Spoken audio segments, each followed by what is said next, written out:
472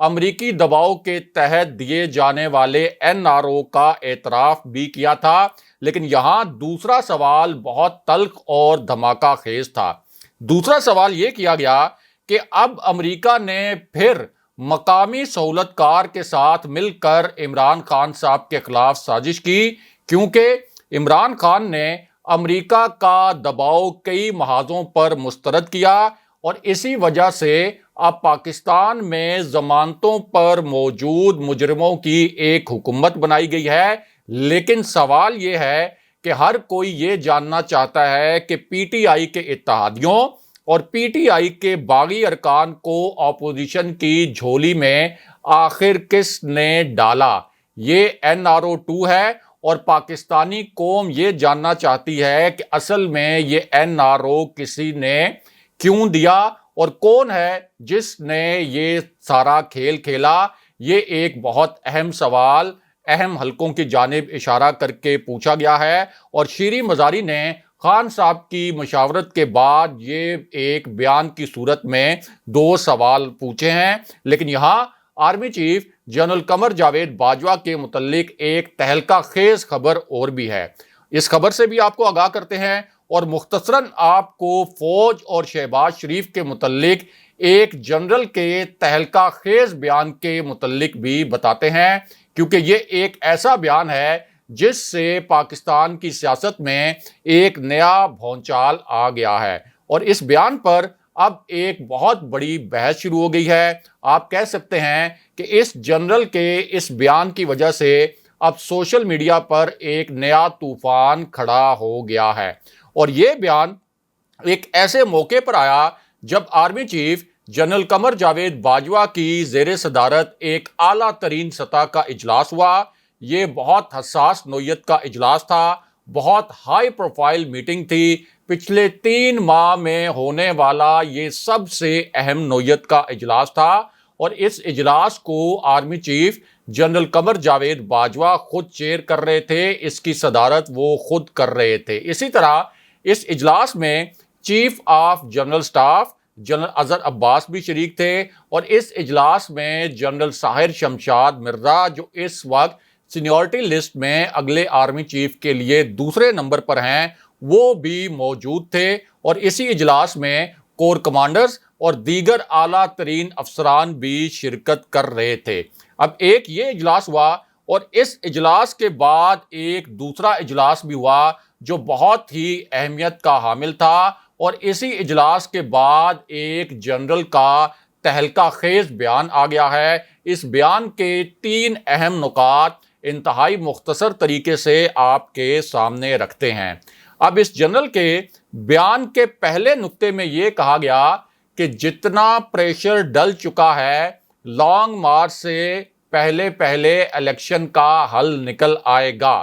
یعنی جس طریقے سے عوام خان صاحب کے ساتھ کھڑے ہوئے، جس طریقے سے اداروں سے ناراضی کا اظہار کیا عوام نے، اب اتنا دباؤ ڈل چکا ہے کہ لانگ مارچ سے پہلے ہی الیکشن کا اعلان ہو جائے گا۔ انہی جنرل صاحب کا دوسرا نقطہ یہ تھا کہ عمران خان پر سی پیک بند کرنے کا الزام لگانے والوں نے خود سی پیک اتھارٹی ختم کر دی، یعنی شہباز شریف کی جو امپورٹڈ حکومت ہے اس نے سی پیک اتھارٹی کو ختم کر دیا ہے۔ اب بتایا جائے کہ امریکی ایماپ پر چلنے والے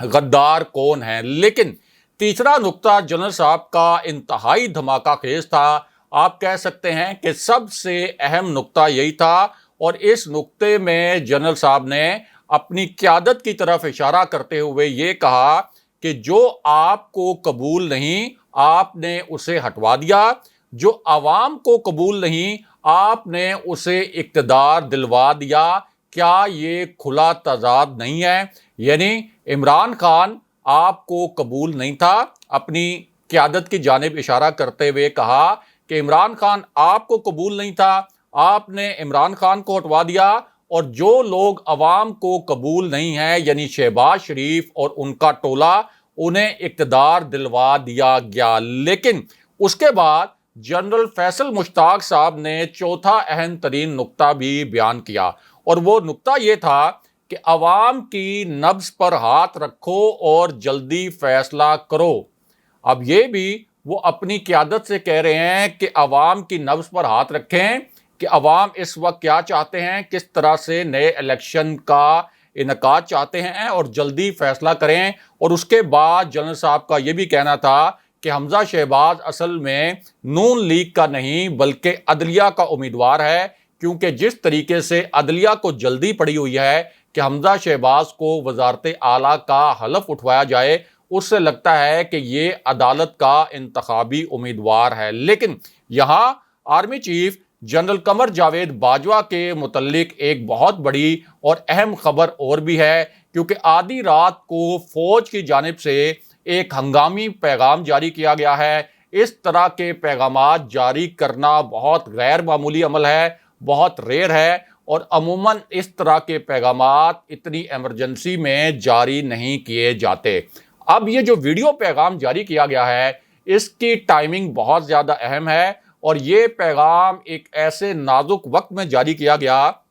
جب عمران خان صاحب کو ایک بہت ہی اہم نوعیت کا میسج پہنچایا گیا تھا۔ یعنی خان صاحب کو بنی گالہ میں ایک بہت اہم نوعیت کا میسج پہنچایا گیا، اور یہ پیغام ایک ایسے پیغام رساں کے ذریعے بنی گالہ پہنچایا گیا جس کا سیاست سے تعلق نہیں۔ یعنی اس سے پہلے جو پیغام رسانی ہوئی تھی خان صاحب کے درمیان اور اسٹیبلشمنٹ کے درمیان، وہ پرویز خٹک کے ذریعے ہوئی تھی، اس کے ساتھ ساتھ شیخ رشید کے ذریعے ہوئی تھی، اور کچھ پیغامات فواد چودھری کے ذریعے بھی بھجوائے گئے تھے راولپنڈی، اور پھر راولپنڈی سے کچھ پیغامات آئے تھے اسلام آباد۔ لیکن یہ پیغام ایک غیر سیاسی شخصیت کی جانب سے عمران خان صاحب کو بنی گالہ پہنچایا گیا، اور خان صاحب کے سامنے آپ کہہ لیں کہ ایک درخواست کی صورت میں ایک آپشن رکھا گیا، اور یہ کہا گیا خان صاحب سے کہ آپ اس درخواست پر ضرور غور کریں۔ اور یہ میسج ایک ایسے وقت میں پہنچایا گیا جب پشاور، کراچی اور لاہور میں خان صاحب نے ریکارڈ توڑ جلسے کرنے کے بعد لانگ مارچ کا اعلان بھی کر دیا، اور ظاہر ہے کہ اس لانگ مارچ کے اعلان سے جہاں امپورٹڈ حکومت دباؤ میں آئی، وہاں اداروں کے لیے بھی ایک بڑی مشکل صورتحال تھی۔ اب اس پوری سچویشن میں جب پورا ملک یہ کہہ رہا تھا کہ خان صاحب کے خلاف ایک بیرونی سازش ہوئی، تو اسی صورتحال میں ہی فوج کی جانب سے ایک ہنگامی پیغام جاری کیا گیا ہے۔ یہ ایک ویڈیو پیغام ہے، اور آپ کہہ سکتے ہیں کہ اس ویڈیو پیغام میں اصل میں army chief general Qamar Javed Bajwa کا ایک میسج کنوے کیا گیا ہے۔ اس پیغام کے جو 3 نکات ہیں، یہ تینوں نکات مختصراً آپ کے سامنے رکھتے ہیں۔ اس ویڈیو کے پہلے حصے میں یہ کہا گیا کہ پاکستان کی انٹیلیجنس ایجنسیاں اور ادارے بھرپور طریقے سے کام کر رہے ہیں، اور اگر کسی نے پاکستان کے خلاف کوئی بھی سازش کرنے کی کوشش کی تو اسے کامیاب نہیں ہونے دیا جائے گا۔ لیکن اس کا دوسرا نقطہ بہت زیادہ اہم تھا، اور اس وجہ سے بہت زیادہ اہم تھا کہ دوسرا نقطہ ایک اعلیٰ ترین سطح کے اجلاس کے متعلق ہے، جس میں D G ISI general Nadeem Anjum بھی شریک تھے، جس میں پاک فضائیہ کے سربراہ بھی شریک تھے، جس میں chairman joint chiefs of staff committee بھی شریک تھے، اور اس اجلاس میں army chief general Qamar Javed Bajwa اور تینوں مسلح افواج کے سربراہان شرکت کر رہے تھے، اور یہ اعلیٰ ترین سطح کا سول اور عسکری قیادت کا اجلاس تھا، یعنی نیشنل سیکیورٹی کمیٹی۔ اب اس کانٹیکسٹ میں دوسرا جو حصہ تھا اس بیان کا، اس میں یہ کہا گیا کہ پاکستان کی انٹیلیجنس ایجنسیز دن رات سازشوں کے خلاف کام کر رہی ہیں، جبکہ تیسرے حصے میں یہ کہا گیا کہ پاکستان کی طرف میلی آنکھ سے دیکھنے والے کی آنکھ نکال دی جائے گی۔ اور پھر چوتھا نقطہ بہت ہی اہم تھا، آپ کہہ سکتے ہیں کہ اس وقت جو بیرونی سازش کے حوالے سے ایک بہت بڑا سچ سامنے آیا اور ایک حقیقت سامنے آئی، اس کانٹیکسٹ میں چوتھا نقطہ سب سے اہم تھا۔ اور چوتھے نقطے میں ڈی جی ISPR نے اس ویڈیو پیغام نے کہا